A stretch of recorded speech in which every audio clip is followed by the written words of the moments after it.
Ok. Merci les enfants de Dieu. Que Dieu vous bénisse. Dieu vous bénisse. Pendant quelques minutes, tu es mangou liboso na bino. Ko sa la vidéo de la part du Seigneur. Ko expliquer na peuple nzambe ce que Dieu nous a révélé pendant que on était dans la prière pour la message pour la coronavirus. Mais fait nango dans le monde. Mais fait nango partout dans le monde. Voilà pourquoi le Seigneur nous a révélé quelque chose.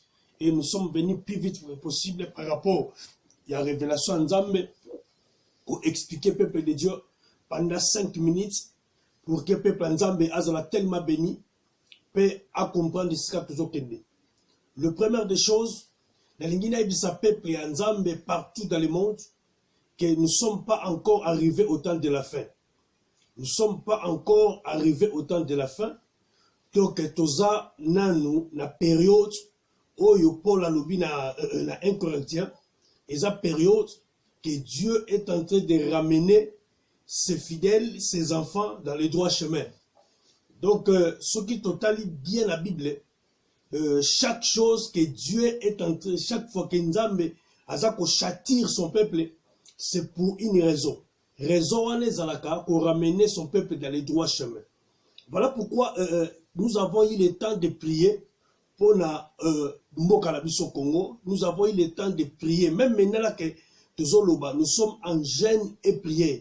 Nous sommes en train de prier. Vous allez remarquer même il y a des gens balali nase bazo sambela nzambe awa parce que tous la prière ya makash.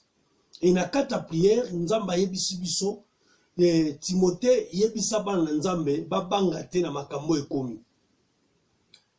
Na alobi na ngaboye après un passage moko très important. On a dit partager ensemble avec les enfants de Dieu pendant 10 ou 5 minutes. Tout ça dans Nombre chapitre 21, le passage que le Seigneur m'a donné. Nombre chapitre 21, verset 1er jusqu'à 9e verset. Nombre chapitre 1er, verset, Nombre chapitre 21, verset 1er jusqu'à 9e verset. Ce qu'on a passage au Nombre chapitre 21, et ça passage moko nzambe alingito partager moi 10 minutes à 15 à 5 minutes pour la kolongola et loko eza liboso na makanisi ya peuple de Dieu au monde à Dieu. La lingina expliquer boye Nzambe toyebi makambo malamu makambo nzambe asalaki na Israël. Quand Nzambe abimisaki Israël na kati Égypte. Ba expliquer biso quand Dieu a fait sortir Israël na Égypte, Nzambe azoki bango amemi bango na nzela ya désert, na parcours ya désert. Et pendant leur temps na kati ya désert, ils ont vu des choses que le Seigneur a fait avec eux. Ba monaki makambo Nzambe asalaki kati na bango. Israël azalaki na facilité ya komona ya vivre makambo nzamba azosala. Et soki okiti na passage oyo oko remarquer Israël à cause de la réalité oyo babandaki ko vivre na kati ya 2 heures à cause ya moi ba complication muke parcours ya vie spirituelle vie ya nzambe za toujours na bitumba. Et makambo Israël abandaki komona na kati ya Israël na kati ya 2 heures et memaki Israël abanda ko murmurer contre Nzambe pe contre Moïse. La nanga malam makambo tozoloba c'est très important parce que to moni que peuple Nzambe a commis tellement agité, mokili est commis tellement agité, le Seigneur a meki muke ko expliquer biso par rapport ya passage oyo. Pourquoi coronavirus en RDC? Pourquoi coronavirus dans le monde? Et on remarque la carte ya passage oyo, Bible lobi, tant Israël, ba komi koloba mabe, ba komi ko boudé Nzambe, bilobele kobaki na Israël, ba bosani ke Nzambe yende mutakangola ki bango na Egypte, Nzambe azana makoki ya ko sécuriser bango, Nzambe azana makoki ya ko protéger bango. Israël bakomi koloba mabe, bakomi ko insulter, ba s'en charger même na Moïse. balingi babeta même Moïse na kati désert. Pourquoi? Parce que Moïse ne mutu animaki kobimisa bango na kati ya désert, na kati ya Égypte, pour amema bango bakufa na kati ya Égypte, na kati ya désert. Or bango na makanti na bango bakome kokanisa ke Moïse abimisi bango na Égypte pour nzamba boma bango na kati ya désert. Or ce n'était pas le plan de Dieu, ce n'était pas le plan de Moïse. C'était le plan que Nzambe a tracé, qui n'a plan naïe, que Israël babima na Égypte, bakende na Cana pour basali laïe.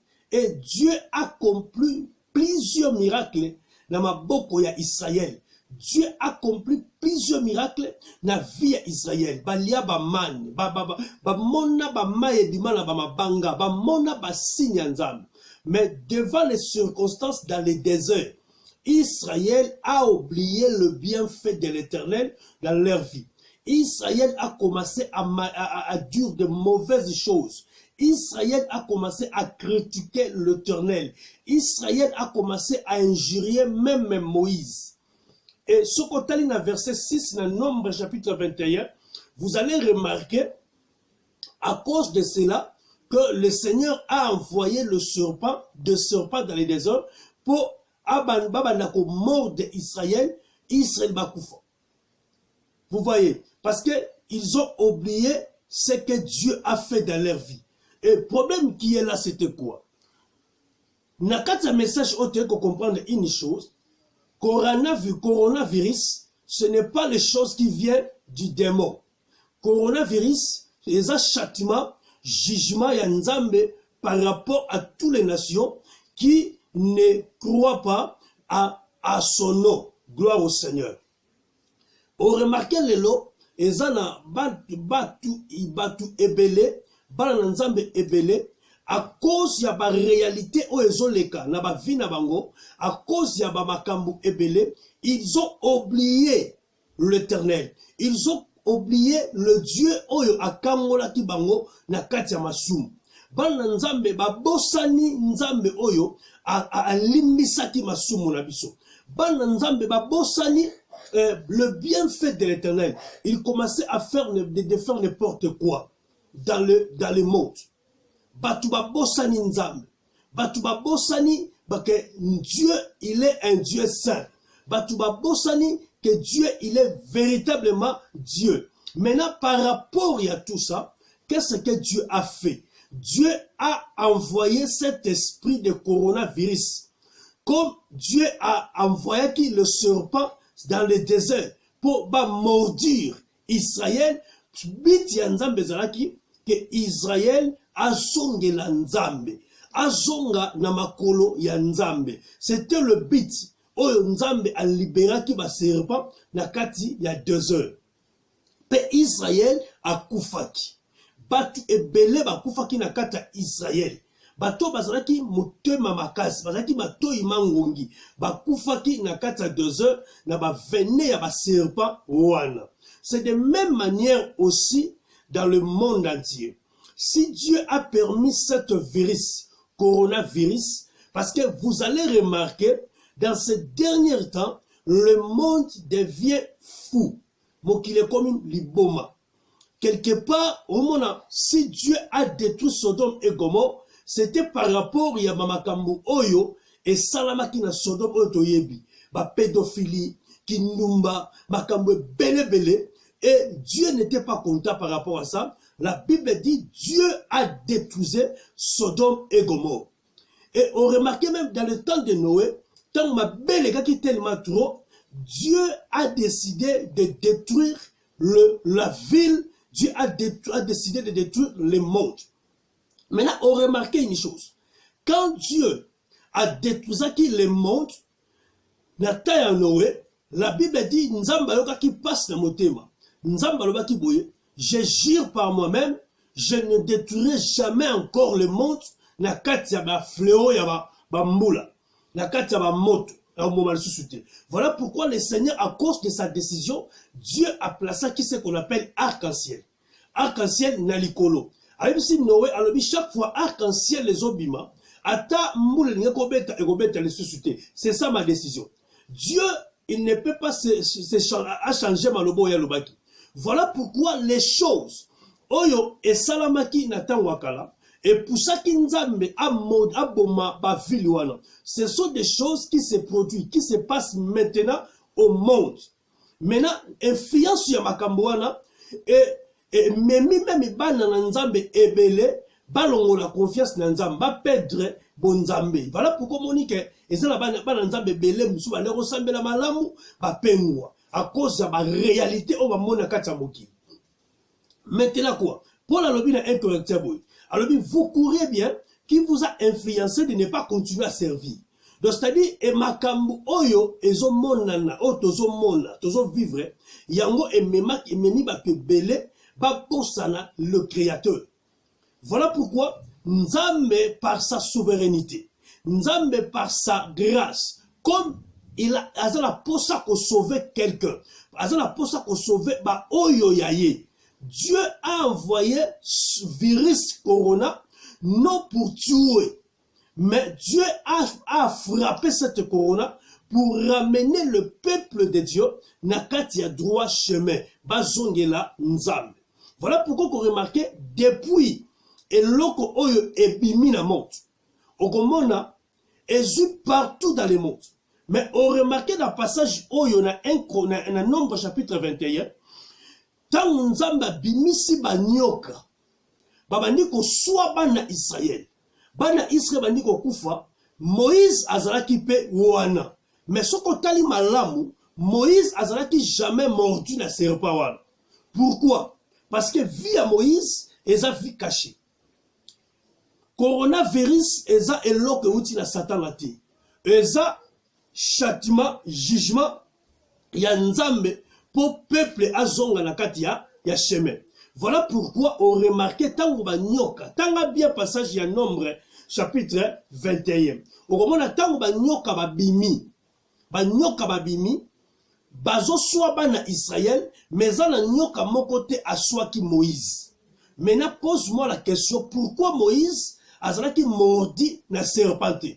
Parce que Moïse a représenté Israël. Israël, c'est le peuple de Dieu. Israël, c'est un peuple qui a des choses.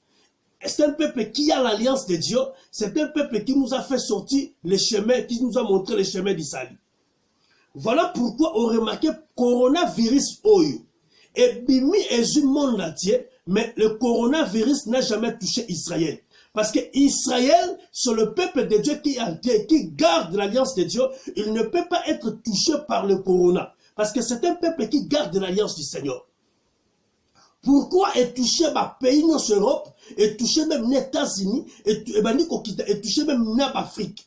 Parce que les États-Unis, ils ont commencé même. Pourquoi ils l'Italie? Parce que l'Italie n'a qu'à Rome. Et ce sont les gens qui ont soutenir pédophilie. Ils ont soutenir le mariage, il y a basi. Ils ont soutenir maintenant, les pays ont tourné, ils ont influencé la biloko wana. Comme les États-Unis, ils ont mariage à Bongo, se produit dans l'église de Satan. Voilà pourquoi le Seigneur a envoyé ce fléau de coronavirus pour frapper. C'est ça le premier frappe de l'Éternel. Pour frapper, biloko nyoso mais eko toucher jamais Israël parce que Israël c'est un peuple qui a l'alliance avec Dieu. Et souci Nzambe zanini tango zoko frapper wana ezo mema mena batu bazongela confiance bazongela Nzambe. Yango moni lelo effet ya coronavirus même tous les pays o ba kotaki na kati ba domaine moko songolo bane ko soutenir président dictateur bane ko sala makambo na intérêt na bango lelo tout le monde a koti na kati ya koluka Nzambe na bato basambela kate bazo sambela na bato même sur internet même banzembo ba Patrice ya Kalezongi bato tout ba koti na kati ya adoration. C'est ça le souhait de Dieu. Dieu veut que nous tosonga na makolo na ye ozomo. Et ça, châtiment Nzambe, Israël, il n'est jamais touché parce que c'est Israël qui a l'alliance avec le Seigneur. Dieu a frappé d'autres pays jusqu'en Afrique parce que nous sommes influencés par rapport au système du monde. Or, Bible Soloba, toza la kati ya mokili, mais toza ya mokili oyote. Donc cela veut dire, comme toza ya mokili oyote, nous en tant que les chrétiens, nous ne devons pas suivre les systèmes du monde. Mais les autres, nous allons remarquer, même les chrétiens, on va sauver les chrétiens, comme une esprit à pédophilie. Dernièrement, dans la télévision, pasteur il y a Kenya, une église, je ne sais pas, j'ai oublié le nom, pasteur mi balé balani. D'autant la TV, basi na basi bazo balana. D'autant la TV, même la chinois, la Chine, comme il changer ma sexe ya basi. Moi c'est comme mobali, mobali a comme moi c'est. Ma bête tellement comme trop. Ma Bible sur le bas, lorsque l'iniquité sera créée, l'iniquité comme ma belle est belle la carte mokili, Dieu va agir. Coronavirus, ce n'est pas les choses qui viennent du démon, ce n'est pas les choses qui viennent de Satan, c'est les choses qui viennent de Dieu pour ramener son peuple dans le droit chemin, afin que le peuple va zonge l'anzambe, va abandonner biloko. Mais Moïse, à cause de la jamais atteint, pourquoi? Parce que Moïse, c'est lui qui garde l'alliance de l'Éternel. Et ça, message, il y a interpellation pour que le Seigneur, pour qu'un peuple qui doit comprendre ces choses, a retourné vers Nzambenaï. Parce que quand tu as fait sortir les serpents dans les déserts pour amortir Israël, même remède le remède pour sauver Israël, c'était dans le maître de l'Éternel lui-même. Quand tu as fait quelque chose, Nzambe yemo pas dans la solution là. Voilà pourquoi on a l'élo. Coronavirus est bimi. Coronavirus est bimi. Les gens sont en train de mourir pour ça. Bah tu vas koufa la coronavirus. Bazo luka solution comme c'était le peuple d'Israël. Bazo luka qu'est-ce qu'on peut faire? Mais remède ya coronavirus. Ezaka Nzambe yemo. Ezate ko c'était de même manière que l'esprit à Sida et Yaki. Quand tu as envoyé l'esprit de Sida, c'était pour ramener le peuple, l'esprit impudicité. Impudicité comme ma casse tellement trop. Ma bête comme Dieu a envoyé le Sida. Et c'est de même manière aussi, Dieu a libéré l'esprit de coronavirus. Si vous souvenez, je bénis l'évangéliste Roger Baka. Que Dieu le bénisse. C'est un seul, chaque problème ça va tout, que cet homme-là, c'est un enfant de Dieu, et il est le sentinelle pour sauver les nations. Mais et après ça, comme message, le Seigneur m'a révélé ce message-là. Sois béni et sois, continue à vivre comme ça, mon frère Roger Baka. Le Seigneur, il va te faire grâce, Dieu va te lever encore davantage. Après ça, comme message, il y a un vent, Oyo ezoya na kati ya mokili et qu'on permettre que beaucoup des églises et qu'on la fermer. C'était un vent. Et Dieu a utilisé son évangéliste pour annoncer cet oracle. Et biso nyo sur la télé, na ba YouTube to kaka message wana. Mutu moko ta comprendre que o kangama nengeni. Qui peut fermer, qui va fermer les églises? Parce que quand la prophétie est zobima, mais Dieu avait parlé à travers la bouche de son serviteur. Et aujourd'hui, la prophétie là, et s'accomplir dans le monde entier, non seulement au Congo, mais dans le monde entier. Toutes les églises sont fermées. Toutes les églises. Et au Congo, bakangi kaka pour un mois. Non. Donc, la prophétie, quand Dieu parle, il accomplit sa parole. Toutes les églises sont fermées. Et si ça continue comme ça, les peuples zongité, ceux qui peuplent au zongé le fléau de coronavirus est pour évoluer davantage ma casse et il y aura aussi des morts. Il y aura aussi des morts. Mais Israël, on ne l'a jamais touché. Parce que Israël, il représente Moïse dans les déserts. Gloire au Seigneur. Voilà pourquoi la ligne peuple congolais, tout l'Angola, makambo que coronavirus et outil pas satana et ça va complot satana à quoi ça qui pour éliminer batou. Non, c'est le châtiment de Dieu afin de ramener le peuple dans le droit chemin. Voilà pourquoi ce qu'on talit les nengemo qui les ont kende. La Bible déclare bien, la Bible zoloba, il l'iniquité comme ma belle amokile, comme ma casse de kataboki. Tala malam na Chine bazo kosala ba sexe ya basi. Bazo zwa biloko, bazo zwa ba formol, bazo tchala biloko po batu balia quel mutia mabe.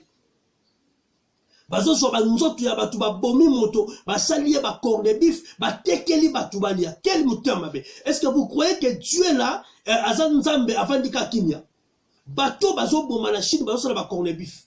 est-ce que nzambe wana zaka kinya yango moni jugement ya nzambe sokotali nombre ya bato bazokufa oyo bakufi na Italie baza plus que oyo bakufi na France oyo bakufi na France baza mokie koleka oyo donc okomona nombre ya bato ndenge bazokufa na bamboka eza compté par rapport ya jugement oyo nzambe azo juger mokili par rapport ya befait ya bapratique oyo bato bazosala.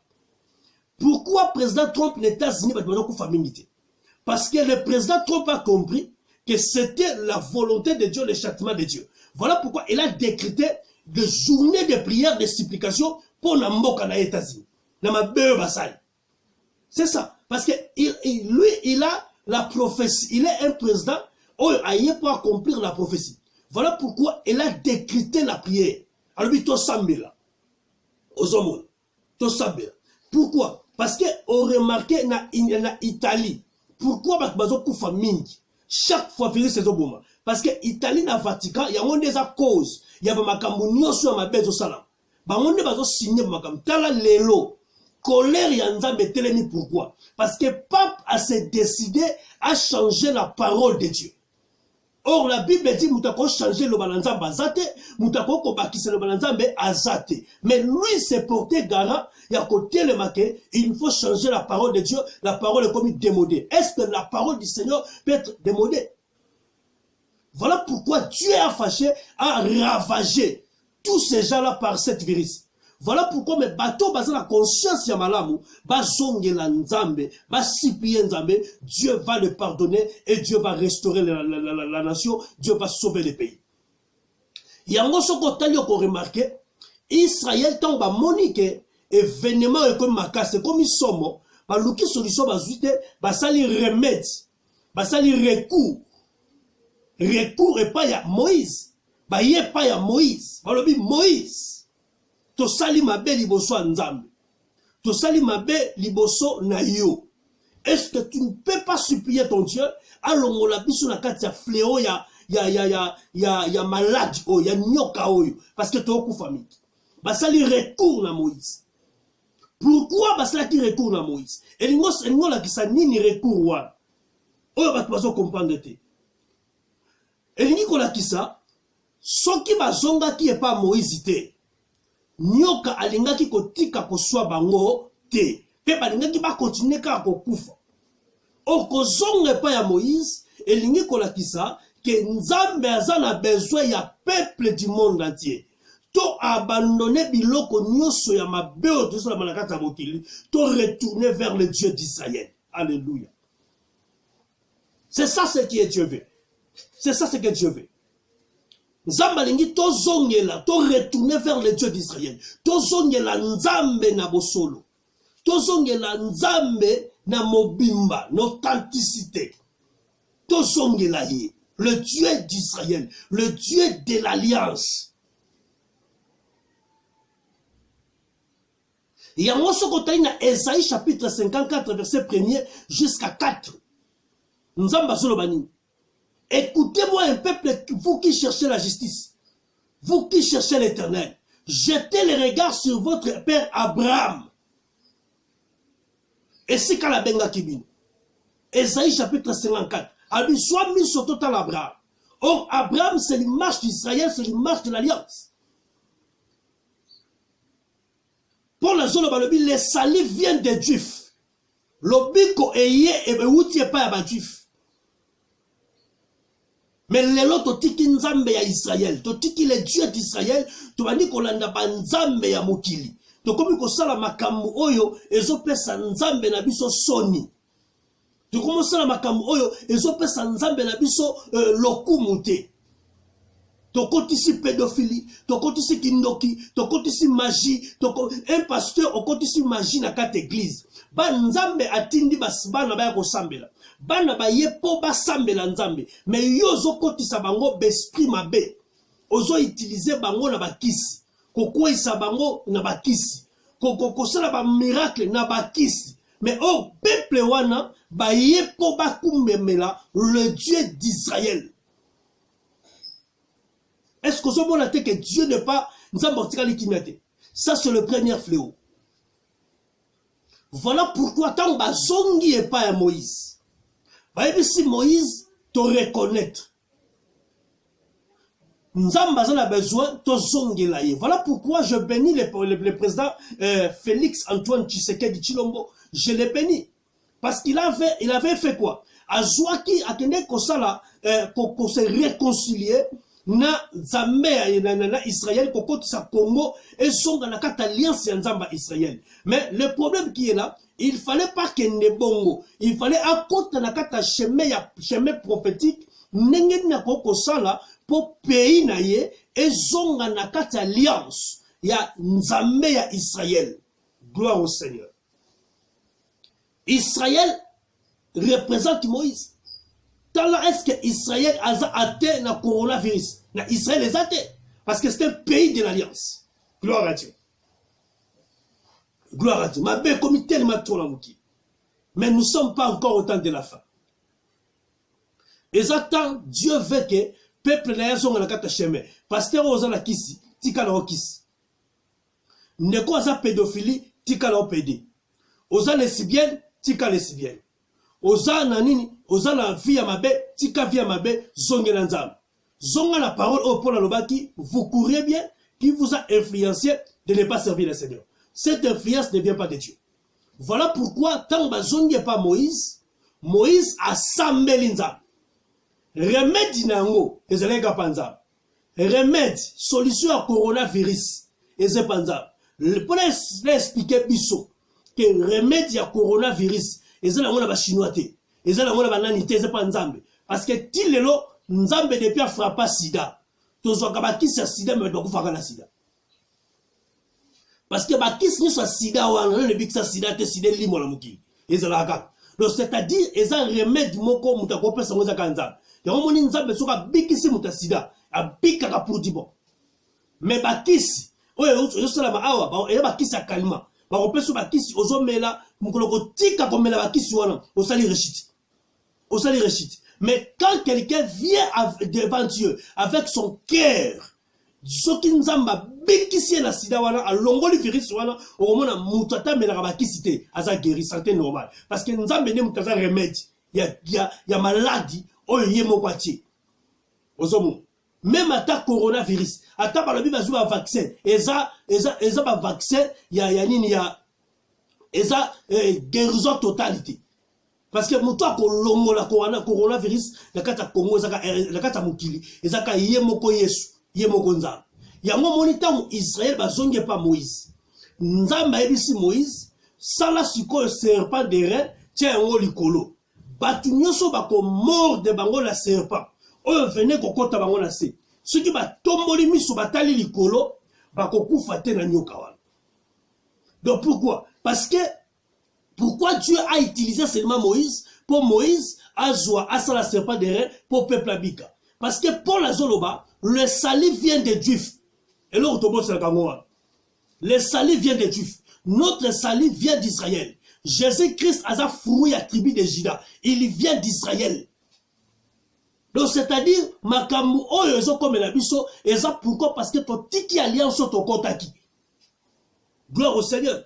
Ton tiki alliance ya nzambo ton ndimaki. Il faut ton zonge la nzambe Israël, pe ton ndimakota le la Yesu Masia, oya pesabaki pona biso. Comme étant Seigneur et Sauveur. Yende oya za likolo serpent de rein. Total aye, potobika contre coronavirus, contre le venin du serpent. Parce que c'est Dieu qui a permis. Voilà pourquoi, sur en Galates, chapitre 4, verset 14, que dit la Bible? Galates, chapitre 4, verset 14, que dit la Bible? Bible sur le banni à Galates, chapitre 14, je ne sais pas si je peux trouver ça rapidement, pour tout sur la passage, c'est très important, ça va nous aider. Galates chapitre 3, verset 14.